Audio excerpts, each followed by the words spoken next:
Hello everybody, Chapter 2, Lesson E on rational functions. In Chapter 1, we spoke a little bit about rational functions and their properties of horizontal asymptotes and vertical asymptotes, as well as I think we even touched on wholes a little bit, but mostly in the context of domain and range. So let's go ahead and we're going to dive deeper into these properties, looking at domain and range using algebraic methods, identifying asymptotes and wholes. And then as an added bonus, there are some graphs that have two horizontal asymptotes. However, they are not rational functions, but they do come in a quotient form. So we're going to touch on those a little bit as well today. So let's get started. Okay, so I want to start with the definition of a rational function and then get to the granddaddy of them all, the reciprocal function 1 over x. So let's go ahead and start with the definition. A rational function can be written in this form: f of x equals n of x over d of x, where I've got a polynomial in the numerator and a polynomial in the denominator. A rational function's domain will not exist when d of x equals 0. Okay, so if our denominator equals 0, we've talked about that when we've looked at implied domains in Chapter 1, will not exist if d of x equals 0. The simplest of rational functions, the parent function, is this reciprocal function 1 over x. And 1 over x looks like this.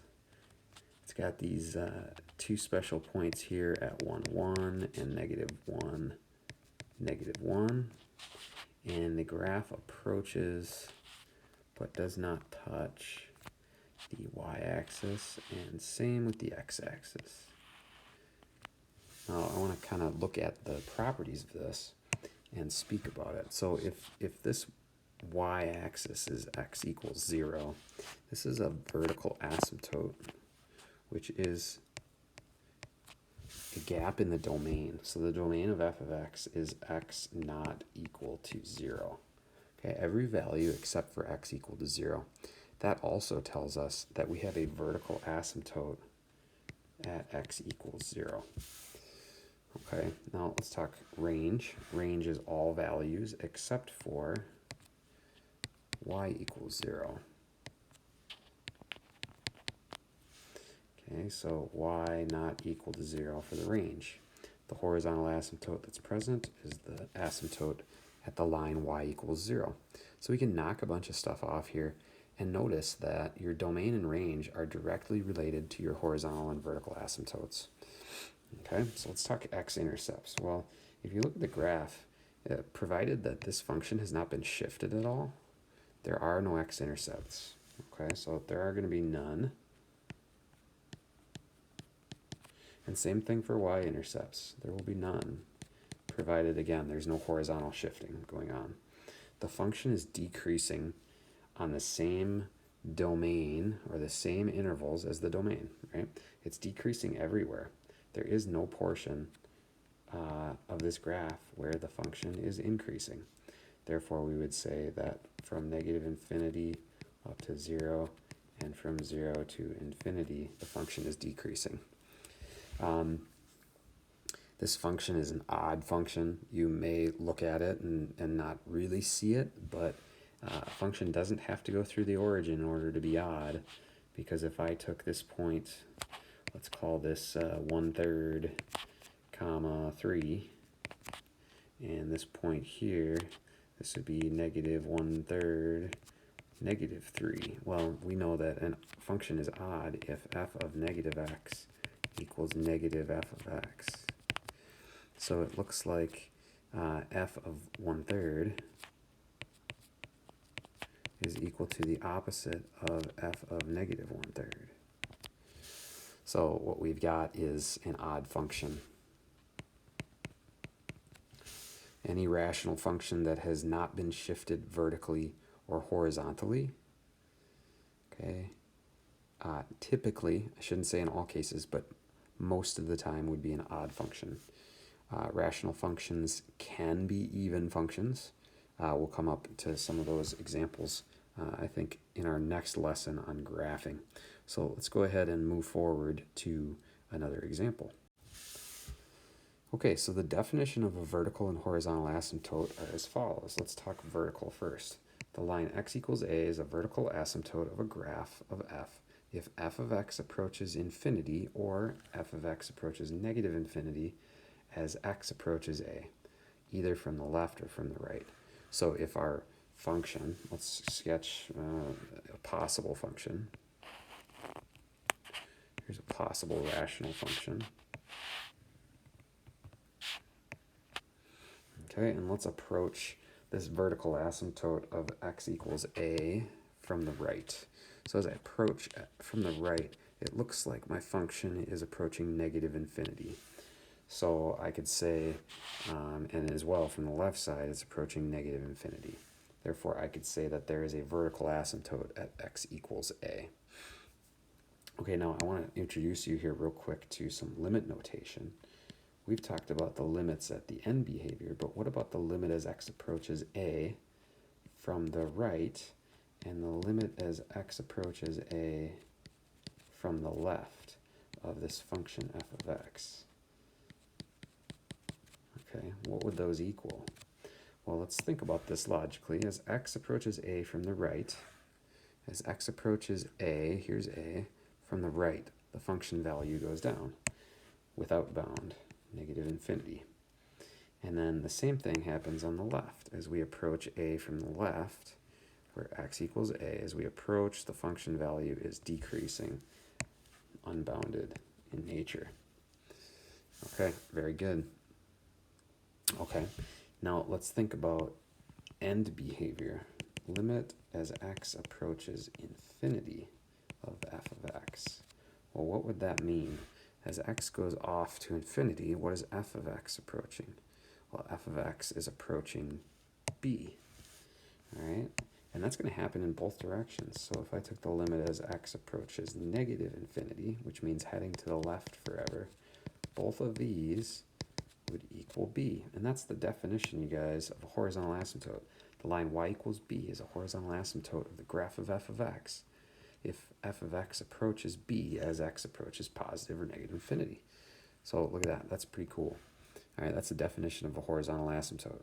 Now, one thing to be aware of, and this is not something I'm going to test you on, but later on in calculus, if you decide to take that, you might see a function cross a horizontal asymptote. It can cross a horizontal asymptote. It cannot cross a vertical asymptote. Repeat, the function possibly can cross the horizontal asymptote, but cannot ever cross a vertical asymptote. Okay, let's get to some mechanics on how to find vertical and horizontal asymptotes. Okay guys, lots of words on this page. I'm going to explain on the next page in an example. So to find vertical and horizontal asymptotes, as well as what's called holes for rational functions, we're going to take f of x, defined just as it was earlier, and we're going to do the following. For vertical asymptotes, the graph of f of x has vertical asymptotes at zeros of the denominator function. Any value that makes the denominator equal 0 that doesn't also appear in the numerator, so if a factor shows up in both, you're going to actually see that's going to locate a hole for you. But if a factor only shows up in the denominator, that's going to represent a vertical asymptote. Okay, so factor in the denominator that's not in the numerator is a vertical asymptote. Factor in both is a hole. Okay, those two are pretty easy and pretty quick. It's the horizontal asymptotes that take a little bit of time and analysis. So the graph of f of x has at most one horizontal asymptote determined by comparing the degree of the top polynomial and the bottom polynomial. Okay, I'm just going to read this and then we'll explain a little bit more with a practical exercise on the next page. If the degree of the numerator is greater than the denominator, no horizontal asymptotes exist. Okay, if the top has a higher power than the bottom, or the numerator has a higher degree than the denominator, no horizontal asymptote. Okay, the second situation or scenario, if the degree of the numerator, n of x, is less than that of the degree of the denominator, then there is a horizontal asymptote and it exists at y equals 0, which is the x-axis. Okay, so if the numerator's degree is less than the denominator, y equals 0 is your horizontal asymptote. Third scenario, if the degree of the numerator is equal to the denominator, we have more work to do. what we'll do, there's a lot of words here, but what we'll do is we'll take the leading coefficient of both and reduce it. Okay, we'll get to an example here in a moment. All right, so let's take these steps here and apply it to a practical exercise on the next page. Okay, so I'm going to work through these two examples by finding domain and range, but actually I'm going to do that last. Okay, I'm going to find the horizontal asymptote first, then the vertical asymptotes in any holes, and then find the domain and range. So let's do this first. Horizontal asymptote first, vertical and holes second, and then domain and range third. The domain and range come directly from those horizontal and vertical asymptotes as well as holes. Okay, so horizontal asymptote. What I'm going to do is I'm going to compare the degree of the numerator and the denominator. Okay, so the degree of d of x, n of x. Degree of n of x. The degree of n of x is 2. Okay, I see it right here. The degree of d of x is also 2. I see x squared right here. Since the degrees are the same, I take their leading coefficients, which are 1 and 1, and I divide them. Therefore, there is a horizontal asymptote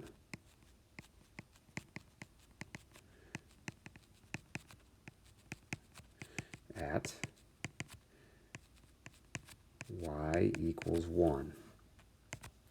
Okay, let's do the same thing for example 2, and then we'll move on to vertical asymptotes and holes for both, and then domain and range for both. Okay, so degree of n of x is 3. Degree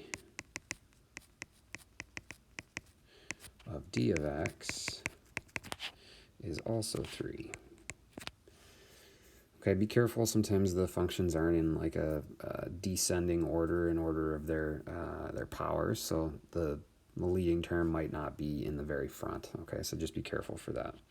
Therefore, I have a horizontal asymptote at y equals 1 again.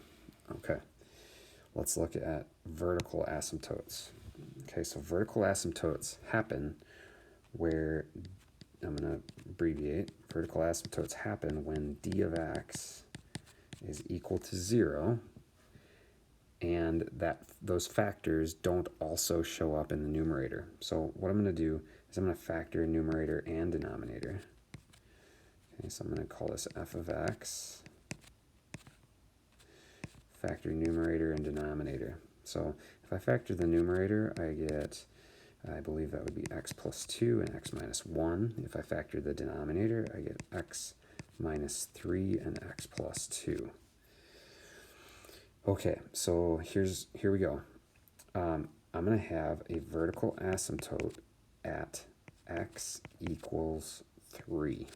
I'm going to have a hole at x equals negative 2. Notice, the hole is located at the factor that repeats itself in the numerator and the denominator, whereas the vertical asymptote happens at the factors that don't show up also in the numerator. Okay, now let's go back and let's talk domain and range. Oops, I'm sorry, I forgot I was going to do vertical asymptotes and holes also on the second equation. Okay, so now I'm not worried in this case about a factor showing up in both. And the reason why is partially because of experience and partially because, well, I don't see it happening. So not a good explanation, but I'm not going to factor the numerator at all because it's not going to have any impact on the denominator having the same factors. So there will be no holes. But for the vertical asymptotes, I'm going to take d of x again and set it equal to 0. Okay, so let's set negative 4x cubed plus 5 equal to 0. And let's solve. So that would be x cubed is equal to 5/4. So x is going to be equal to the cube root of 5/4. That will be our vertical asymptote. So again, we got no holes, we got vertical asymptotes there. So let's talk domain of f of x in both cases. The domain of f of x will be all values that we can plug an x in for. So that'll be everything except for vertical asymptotes and holes. So what we would have here for the first function is any value that's not equal to -2 and not equal to 3. Okay, that would be our domain. Our range would be all values except for the horizontal asymptote.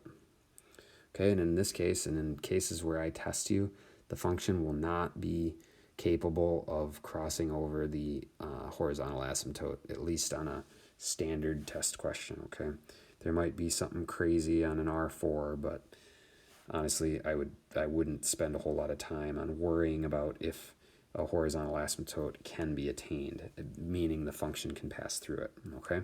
So for the range, we would say that all values are attainable except for 1. Okay, and we're not graphing until tomorrow, but I will sketch these out here in just a minute to kind of give you a nice image of that. Okay, so domain of the second f of x function would be all values except for the cube root of 5/4. That's really annoying. Couldn't it have been like 2 or 3? And the range of f of x, it will be the same as the other. All values except for 1. Okay, so let's just sketch out number 2 here. So I've got a vertical asymptote at square root of 5/4, which is right around 1. Okay, so that's x equals the cube root of 5/4. And I've got a horizontal asymptote at y equals 1. Okay, I'm not sure which way this would go. I could test values. Let's test a value. Let's plug in a 0. I get 2/5 if I plug in 0. And 2/5 is less than 1, so I'm going to assume the function... Oh my goodness, that was terrible. Let's try that again. The function, since the output at 0 is 2/5, which the output at 0 is 2/5, likely will look like this. Not great, but that's what our rational function will look like. Okay. All right, so let's move on. I'm going to do a bonus example here where we'll see a function that has 2 horizontal asymptotes. Okay, it's not a rational function, but it's pretty interesting. So if you're willing to stick with me, go ahead and listen, and if not, that should be probably enough for you for the basics of rational functions. All right, guys, we'll see you in the next video. Otherwise, I'm going to the bonus zone. All right. Okay, guys, so here's an example of a function that has 2 horizontal asymptotes, one that heads to the left and one that heads to the right. Now, this is not a rational function, and the reason why is because that absolute value of x in the denominator is an issue, right? We have to have polynomials in the numerator and denominator in order to have a rational function. So what we do here, anytime you get an absolute value, is you want to write a piecewise function. So what would the denominator equal? Well, the denominator, which is equal to the absolute value of x plus 2. Well, d of x can be written as negative x plus 2 whenever x is less than 0. Oh, I'm sorry, hold on. Okay, the opposite of x plus 2 when x is less than 0, and x plus 2 when x is greater than or equal to 0. Okay, notice how when you take away the absolute value, you get plus or minus, right? You get the negative or the positive version of it, right?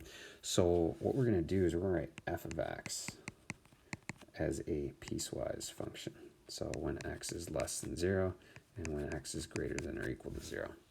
Now x can equal 0, right? If I plugged in 0, I would get a number. So this function actually has no vertical asymptote. And the reason why is because I cannot make this equal 0. The absolute value of any number will be positive, and a positive number plus 2 will always be at least 2. Okay? So as I'm writing this, keep that in mind. All right, so really what I'm going to do is I'm just going to take x plus 10, and I'm going to put it over our piecewise function for d of x.